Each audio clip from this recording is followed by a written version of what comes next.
राजस्थान के जयपुर में एक शख्स ने मादक पदार्थ खा लिया था और मादक पदार्थ खाने की वजह से उसकी मौत हो जाती है। और जब इस शख्स की मौत होती है तो पूरे इलाके में खबर फैल जाती है कि इस बंदे ने जो है जहर खा लिया था, जिसकी वजह से इसकी मौत हो गई।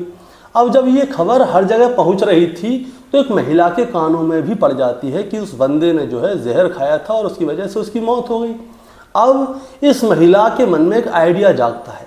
आइडिया ये कि ये अपने पति की जो है ऐसे ही हत्या करेगी। ये अपने पति को जहर देगी और जहर देने की वजह से उसकी मौत हो जाएगी और फिर ये फ्री हो जाएगी और अपने आशिक से शादी कर लेगी। लेकिन इस महिला से एक गलती हो गई। महिला ने अपने पति को जहर भी दिया था, पति की मौत भी हो गई, उसका अंतिम संस्कार भी हो गया और ये महिला खुद अपने हाथों से उसका अस्थि विसर्जन हरिद्वार में करके आई थी। ये महिला हर जगह बच रही थी, लेकिन इस महिला से गलती ऐसी हुई जिसकी वजह से लोगों को इसके ऊपर शक हुआ। शक होने के बाद जांच पड़ताल हुई और जांच पड़ताल हुई तब जाके खुलासा हुआ कि इस महिला ने अपने पति की हत्या की है। दोस्तों, अगर इस महिला से वो गलती ना होती तो ये महिला आज फ्री होके घूम रही होता शायद ये 2-4 साल में या 1 साल में अपने आशिक से शादी भी कर लेती, या फिर शादी ना करती तो छुप छुप के मिलती रहती, प्यार मोहब्बत करती रहती। लेकिन इसकी गलती की वजह से ये महिला गिरफ्तार हो गई, इसका आशिक गिरफ्तार हो गया और आशिक के 2 दोस्त भी गिरफ्तार हो गए। दोस्तों, आज इसी महिला की कहानी मैं आपको सुनाने जा रहा हूं कि जयपुर की रहने वाली इस महिला ने अपने पति को किस प्रकार जहर दिया, उसकी हत्या कर दी और ये बच ही गई थी, लेकिन इसकी गलती से ये फंस गई। अब वो गलती क्या रही थी आज की कहानी में जानेंगे। दोस्तों, कहानी शुरू करूंगा उससे पहले मैं बस आपसे यही कहना चाहूँगा कि अगर आप मेरे चैनल पे नए हैं तो चैनल को जल्दी से सब्सक्राइब कर दीजिएगा, ताकि रोजाना रात को 8 बजे मैं आपके लिए एक सच्ची घटना की कहानी लेकर आ सकूँ। नमस्कार दोस्तों, मैं गौरव शर्मा और आप देख रहे हैं गौरव शर्मा सफ़र। दोस्तों, आज की जो सच्ची घटना मैं आपको सुनाने जा रहा हूँ, ये सच्ची घटना शुरू होती है राजस्थान प्रदेश की राजधानी जयपुर से। और जयपुर का ये थाना लगता है थाना विश्वकर्मा। विश्वकर्मा थाना क्षेत्र के अंतर्गत मल्होत्रा नगर है और इसी मल्होत्रा नगर में एक शख्स रहता है महेश मीणा, जिसकी उम्र 27 साल के आसपास है। महेश मीणा की बीवी का नाम है कविता मीणा, जिसकी उम्र 23 साल के आसपास है। 12 नवंबर 2024 को इन दोनों की शादी हुई थी। कविता मीणा जो है शिवदासपुरी क्षेत्र की रहने वाली है। अब जीवन में सब कुछ ठीक चल रहा था, बच्चे की तैयारी कर रहे थे। ये तारीख थी 5 अगस्त 2026। 5 अगस्त 2026 को क्या होता है दोस्तों, कविता मीणा की जो है दवाइयाँ चल रही थी, देसी दवाइयाँ खा रही थी ताकि दिक्कत ना हो। लेकिन अचानक से ही कविता मीणा के जो बच्चादानी है उसमें सूजन हो जाती है। सूजन होने की वजह से 5 अगस्त 2026 की सुबह तकरीबन 10:30 बजे के आसपास का समय था। ये लोग क्या करते हैं, महेश मीणा अपनी बीवी कविता को लेके बोरजा एक इलाका है, वहाँ पे देसी दवाई दिलाने के लिए जाता है। कविता मीणा तैयार होती है, महेश भी तैयार होता है, मोटरसाइकिल स्टार्ट करते हैं, कविता बैठती है मोटरसाइकिल पे और ये दोनों निकल जाते हैं। अब ये दोनों जो है दवाई लेने के लिए गए थे। सुबह तकरीबन 10:30 बजे के आसपास का समय था। सुबह से दोपहर हो जाती है, दोपहर से शाम हो जाती है, 5 बजे के आसपास का समय हो जाता है। 5 बजे के आसपास परिवार वाले कहते हैं कि भाई ये दोनों गए कहाँ, सुबह के निकले हुए हैं, अभी तक आए नहीं हैं। तो महेश के पिता जो है महेश के छोटे भाई मनीष से बोलते हैं, मनीष तुम ऐसा करो, भैया को फ़ोन करो, उससे पूछो वो कहाँ है। तो जो महेश का छोटा भाई है मनीष, वो अपने बड़े भाई महेश को फ़ोन करता है तो उसका बड़ा भाई महेश फ़ोन नहीं उठाता, उसकी भाभी कविता फ़ोन उठाती है, उससे पूछती है, हाँ भैया बताइए। तो मनीष पूछता है कि आप सुबह के निकले हुए हो, शाम हो गई, अब तक कहाँ हो, घर कितने बजे तक आओगे। तो कविता कहती है कि हम लोग जो है रास्ते में ही है, थोड़ी देर में घर पहुँच जाएंगे। मनीष अपने पिताजी को बता देता है कि थोड़ी देर में ये लोग घर आ जाएंगे। लेकिन दोस्तों, 10-15 मिनट का समय गुजरा ही होता है, तभी अचानक से कविता का फ़ोन जो है मनीष के नंबर पे आता है। अब जैसे ही मनीष फ़ोन उठाता है तो कविता जो है घबराई हुई होती है। कविता कहती है कि आपके भैया की तबीयत बहुत ज़्यादा ख़राब हो गई है, आप ऐसा करो जल्दी से 14 नंबर पुलिया पे आ जाओ। अब मनीष जैसे ये वाली बात सुनता है तो उनसे पूछता है अपनी भाभी से, भाभी हुआ क्या है, क्या हुआ, भैया को तबीयत कैसे ख़राब हुई। तो भाभी कहती है कि आप पूछो मत, आप जल्दी से आ जाओ, इनको हालत बहुत ज़्यादा ख़राब हो रही है, मैं यहीं पे बैठी हुई 14 नंबर पुलिया के पास। वो पूरा पता बता देती है। तो मनीष क्या करता है, अपने परिवार में ये वाली बात बताता है। मनीष की बहन है संतोष, वो भी बहुत ज़्यादा परेशान होती है।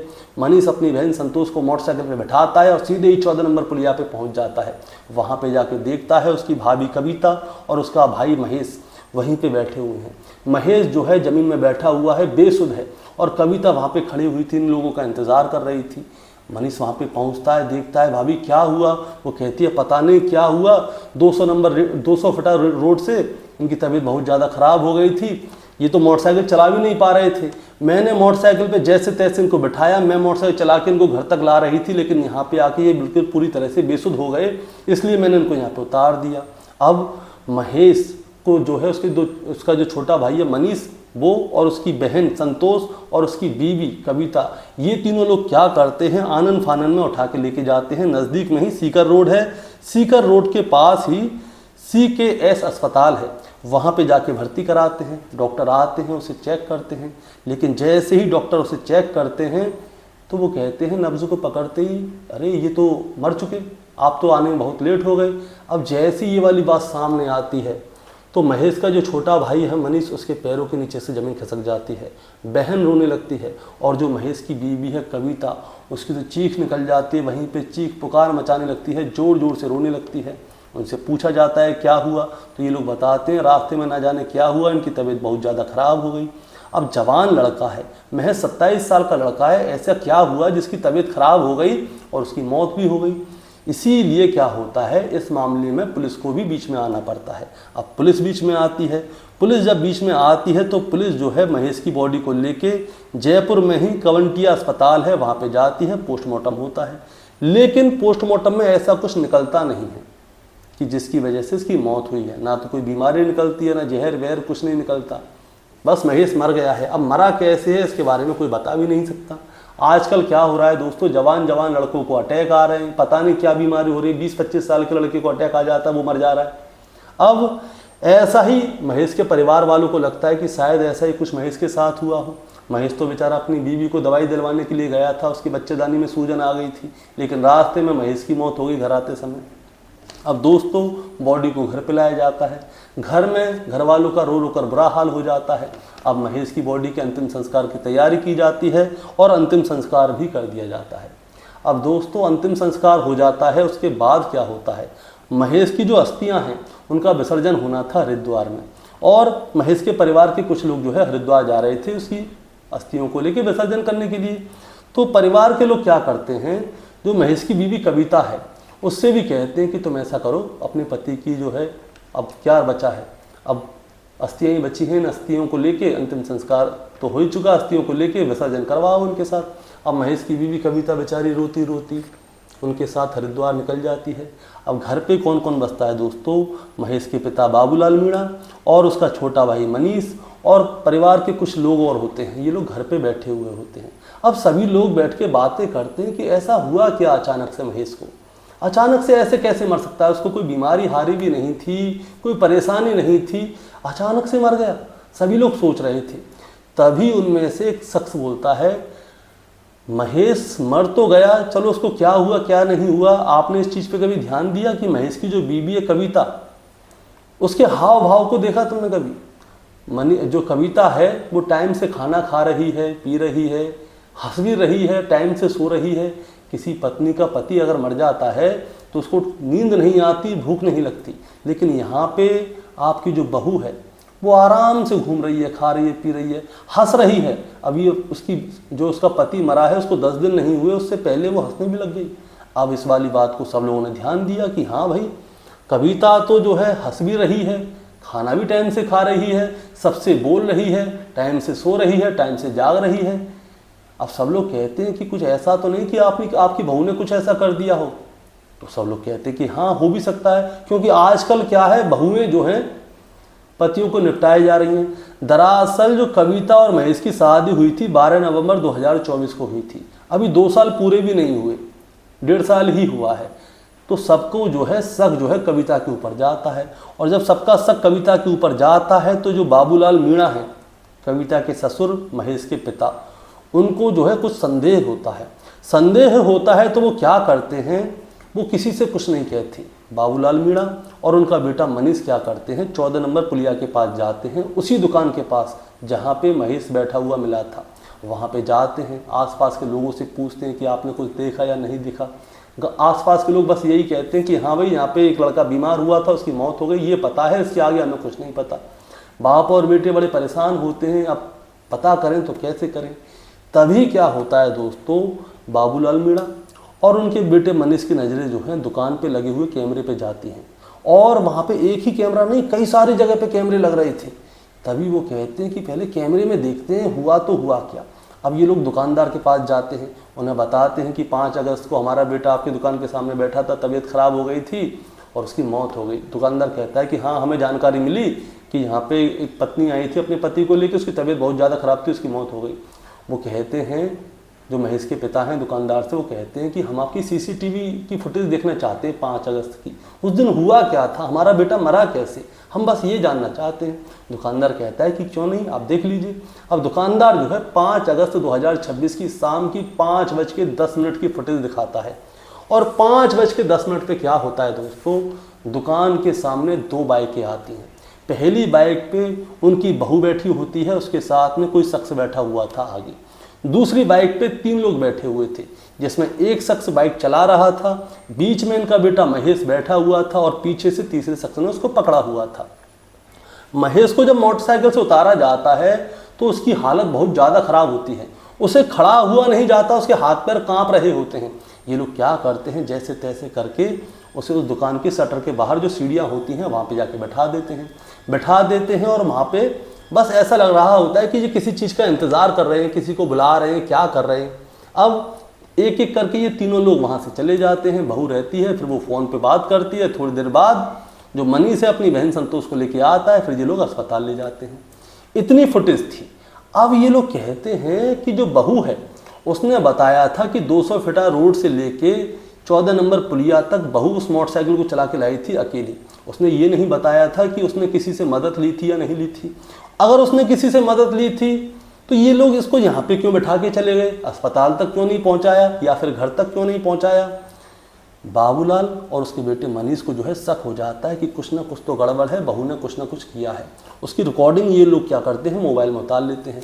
और मोबाइल में रिकॉर्डिंग उतारने के बाद जो मनीष है, महेश का छोटा भाई जो है, वो जो है अपने भाई महेश की ससुराल जाता है शिवदासपुर जो है थोड़ी ही दूरी पे है, जहाँ पे ये लोग दवाई लेने गए थे। वहाँ पे जाके वो आसपास के लोगों को फ़ोटो दिखाता है कि कोई इन लोगों को जानता है। तब जाके पता चलता है कि जो शख्स है जिसके साथ इनकी बहू कविता बैठी हुई थी, उसका नाम है गणेश मीणा।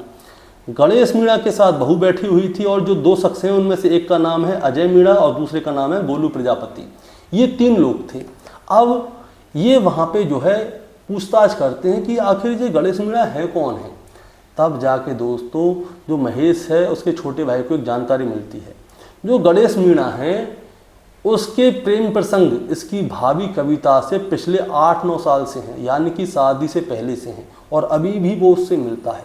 अब ये वाली बात जैसे ही सामने आती है तो मनीष सोचने पे मजबूर हो जाता है कि हाँ, उसकी भाभी ने ही अपने आशिक के साथ मिलकर उसके भाई के साथ कुछ ना कुछ किया है। अब क्या होता है दोस्तों, यहाँ से जानकारी पहुँच जाती है इनकी बहू कविता के पास तक। और जब कविता के पास तक जब ये वाली जानकारी पहुँच जाती है तो कोई रिश्तेदार जो है कविता को फ़ोन करके बताता है कि सीसीटीवी फुटेज में तुम दिख रही हो साफ साफ, तुम्हारे साथ में 3 लोग भी हैं, उसमें गणेश मीणा है, अजय मीणा है, गोलू प्रजापति है। अब जैसे ही ये वाली बात वो कॉलिंग पे कर रही होती है तो जो भाभी कविता है वो कहती है, हे भगवान, अब तो मैं फंस गई। जिस समय पे कविता ये वाली बात कर रही थी उसे ये नहीं पता था कि घर का ही कोई शख्स उसके पीछे खड़े होकर उसकी वीडियो बना रहा है। और एक और वीडियो सामने आई थी, उसमें जो है कविता अपने आशिक गणेश मीणा के जो दोस्त हैं अजय मीणा और गोलू प्रजापति, इन लोगों से बात कर रही थी। उनसे कह रही थी कि तुम्हें मेरी सौगंध है, बताओ गोलू कहाँ है, तुम्हारी उससे बात हुई या नहीं हुई। वो लोग कह रहे हमारी कोई बात नहीं हुई। अब वो कहती है कि मेरी भी बात नहीं हुई, वो मेरे से बात क्यों नहीं कर रहा, मैं तो फंस गई हूँ। वो क्या समझ रहा है कि वो बच जाएगा, वो भी फंस जाएगा। ये वाली भी वीडियो जो है महेश के घर वालों ने बना ली थी, इसकी भी वीडियो आ गई थी सामने। अब जब इसकी वीडियो सामने आ गई थी तो इसके बाद क्या होता है दोस्तों, तो महेश के पिता हैं बाबूलाल, वो क्या करते हैं, वो पुलिस के पास जाते हैं और पुलिस के सामने ये सारी फुटेज रख देते हैं। और वो कहते हैं कि हमारी बहू ने ही कुछ ना कुछ किया है, आप हमारी बहू से पूछताछ कीजिए, उसने क्यों मेरे बेटे के साथ ऐसा किया कि मेरे बेटे की मौत हो गई। अब दोस्तों पुलिस वाले क्या करते हैं, बाबूलाल मीणा की बात को गंभीरता से लेते हैं, आसपास के और भी सीसीटीवी फुटेज को निकालते हैं। आसपास इस केस को मजबूत करने के लिए आसपास और भी जितने सीसीटीवी कैमरे की फुटेज हैं उन सबको देखते हैं, एक रोड मैप बनाते हैं कहाँ से कहाँ तक ये लोग गए थे, और जो इनकी बहू है कविता मीणा उसने किस किस से फ़ोन पे बात की थी उस समय, ये सारी चीज़ निकालते हैं। और सारी चीज़ निकालने के बाद 18 अगस्त 2026 को कविता मीणा को गिरफ्तार कर लिया जाता है। उसके साथ में उसका आशिक गणेश मीणा और उसका दोस्त अजय मीणा और गोलू प्रजापति, इन सभी को हिरासत में ले लिया जाता है, अलग अलग जगह बैठाया जाता है और फिर इनसे पूछताछ होती है। पूछताछ में शुरुआत में जो कविता है वो बातों को बदल रही थी, लेकिन उसको सीसीटीवी फुटेज दिखाई गई थी और उससे कहा गया था तुमने कुछ ना कुछ किया है, सच्चाई बताओ। तब जाके कविता मीणा जो है पूरी कहानी शुरू से लेकर आखिर तक सुनाती है। कविता मीणा बताती है कि वो जो है गणेश मीणा को कई साल से जानती है, तकरीबन 8-9 साल से जानती है, एक ही मोहल्ले के रहने वाले हैं, आसपास रहते हैं, प्यार मोहब्बत बड़े लंबे समय से चल रहा है। लेकिन कविता मीणा के जो परिवार वाले हैं उन्होंने कविता की शादी गणेश के साथ नहीं कराई, उन्हें जो है महेश अच्छा लड़का मिला, इसीलिए 12 नवंबर 2024 को इन दोनों की बड़ी धूमधाम से शादी कर दी जाती है। लेकिन कविता अभी भी गणेश से ही प्यार करती थी, सब कुछ ठीक चल रहा था। इसी बीच में एक दिन कविता को पता चलता है कि उसके घर के नज़दीक में किसी ने जहर खा के जीवन लीला समाप्त कर ली है। उससे ही कविता को आइडिया आता है कि क्यों ना मैं अपने पति महेश को भी जहर दे दूं। अब बच्चे के लिए ये लोग इधर उधर भाग रहे थे, भाई शादी को 1.5 साल हो गया, कविता के पेट में जो दर्द रहता था कभी कभी, तो इसकी जो है देसी दवाई चल रही थी। देसी दवाई का इसने बहाना बनाया और 5 अगस्त 2026 की सुबह सुबह उसने कहा कि मेरे पेट में बहुत ज़ोर से दर्द हो रहा है, मुझे डॉक्टर के पास ले चलो। अब महेश क्या करता है बेचारा, उसे क्या पता कविता के मन में क्या चल रहा है। महेश उसे डॉक्टर के पास लेके जाता है, नज़दीक में ही ससुराल था शिवदासपुर, वो उसके बाद ससुराल जाता है। ससुराल जाते हैं, वहाँ पे थोड़ी देर बैठते हैं, उसके बाद वो ससुराल से वापस निकलते हैं। अब कोई मंदिर आता है, मंदिर की तरफ जाते हैं, नज़दीक में ही पाइनएप्पल की जूस की दुकान थी, वहाँ से ये लोग पाइनएप्पल का जूस खरीदते हैं, लेकिन पीते नहीं हैं। वहाँ से पाइनएप्पल का जूस खरीदते हैं और फिर वहाँ से चल देते हैं। एक जगह पे जो है कविता इसको बैठा लेती है और कहती है कि चलो जूस खोलो, जूस पियेंगे, और वो किसी काम में महेश को उलझा देती है। उसके पास सल्फास की गोलियां थी, महेश देख नहीं पाता, इतनी देर में फर करके मिला देती है। मिलाने के बाद महेश को सल्फास की गोली वाला पाइनएप्पल का जूस पिला देती है। और पिलाने के बाद जब महेश की तबीयत बहुत ज़्यादा ख़राब होने लगती है तो वो कहती है कि रुको रुको, मैं अपने गांव से किसी को फ़ोन करके बुला रही हूँ। वो किसको बुलाती है पता है? अपने आशिक गणेश मीणा को। गणेश मीणा के साथ उसके 2 साथी और आते हैं, अजय मीणा और गोलू प्रजापति। ये तीनों लोग आ जाते हैं। जो गणेश है उसके साथ तो कविता बैठ जाती है मोटरसाइकिल पे, और जो अजय और गोलू हैं वो लोग क्या करते हैं, महेश को साथ में बीच में मोटरसाइकिल में बैठा लेते हैं और मोटरसाइकिल घुमाए जा रहे होते हैं आलतू फालतू इधर उधर। वो इसलिए घुमा रहे होते हैं, ये लोग जो है समय को ख़राब कर रहे थे, यानी कि ये लोग महेश के मरने का इंतज़ार कर रहे थे। आखिरकार ये लोग क्या करते हैं, जब महेश की हालत बहुत ज़्यादा ख़राब होने लगती है तो ये लोग 14 नंबर पुलिया के पास आते हैं, महेश को उतारते हैं। सीसीटीवी फुटेज में दिख रहा है महेश की हालत इतनी ख़राब हो गई कि उसको उठा नहीं जा रहा, चला नहीं जा रहा। उसके बाद दुकान के सामने जो सीढ़ियाँ हैं शटर के नज़दीक, वहाँ पे जाके बैठा देते हैं। और वहाँ पे आके भी कविता जो है अपने परिवार वालों को फ़ोन नहीं करती। ये तीनों चारों लोग वहाँ पे खड़े होकर इंतज़ार कर रहे होते हैं महेश के मरने का, और महेश वहाँ पे तड़प रहा होता है। ये लोग लोगों के सामने दिखावा कर रहे होते हैं, क्योंकि लोग वहाँ से आ जा रहे थे कि भाई पति को शायद कुछ हो गया है, तबीयत खराब हो गई, उसके मुँह पानी मर रहे हैं, उसको हिलाने की कोशिश कर रहे हैं। तो लोग सोच रहे होंगे कि भाई पति की तबीयत खराब हो गई, ये लोग मदद कर रहे हैं। किसी को ये नहीं पता था कि जो पत्नी है अपने पति के मरने का इंतज़ार कर रही है, जब पति मरेगा तब जाके वो अपने ससुराल वालों को फ़ोन करेगी। थोड़ी देर तक इंतज़ार करने के बाद जो महेश है वो बेसुध हो जाता है, उसकी हालत बहुत ज़्यादा ख़राब हो जाती है। अब कविता के पास उसके देवर का फ़ोन भी आता है, वो कहती है कि हम थोड़ी देर में आ रहे हैं। वो थोड़ी देर और इंतजार करती है कि महेश मर जाए, और थोड़ी देर बाद महेश जो है वहीं पे मर जाता है। इसके बाद कविता फ़ोन करती है कि भाई मनीष भैया, मैं आपके भैया की तबीयत बहुत ज़्यादा ख़राब हो गई, आप जल्दी से आ जाओ। छोटे भाई को बेचारे को क्या पता थी, छोटा भाई अपनी बहन के साथ भागा भागा आता है। वो देखता है कि भाई की तबीयत ख़राब हो गई है, उन्हें अस्पताल लेके जाता है। अस्पताल में डॉक्टर चेक करते हैं तो पता चलता है कि जो महेश है वो मर चुका है। दोस्तों 18 अगस्त 2026 को पुलिस ने जो है गणेश मीणा, महेश मीणा की बीवी कविता और जो उसके 2 दोस्त थे अजय मीणा और गोलू प्रजापति, इन लोगों को गिरफ्तार कर लिया है। इन लोगों ने अपना गुनाह कबूल कर लिया है। कबूल करने के बाद इन लोगों को जेल भेज दिया गया है। चार्जशीट तैयार नहीं हुई है, चार्जशीट लगते ही इनके ऊपर केस चालू हो जाएगा। दोस्तों इस कहानी को सुनाने का मतलब आपको परेशान करना है, विचलित करना बिल्कुल नहीं है, बस आपको बताना है और जताना है। बताना जताना ये है कि गुनाहगार कितना भी होशियार बनने की कोशिश कर ले वो फंस ही जाता है। कविता मीणा ने पूरी प्लानिंग कर ली थी अपने पति को जहर देके मारने की, मार भी दिया, अंतिम संस्कार हो गया, उसकी अस्थियों को विसर्जन भी कराई हरिद्वार जाके। लेकिन उसे क्या पता था कि तीसरी आंख खुली हुई है और वो सब कुछ देख रही है। आंखों देखी बात झूठी हो सकती है, लेकिन कैमरे में रिकॉर्ड हुई चीज़ कभी झूठी नहीं होती। और यही सबूत सामने आ गया और इसी की वजह से कविता मीणा पकड़ी गई। दोस्तों, आपका क्या कहना है इस कहानी के बारे में, आप जरा हमें कमेंट में बताएं। चैनल पे नए हैं तो सब्सक्राइब करके जाएं, ताकि रोजाना रात को 8 बजे मैं आपके लिए एक सच्ची घटना की कहानी लेकर आ सकूं। नमस्कार।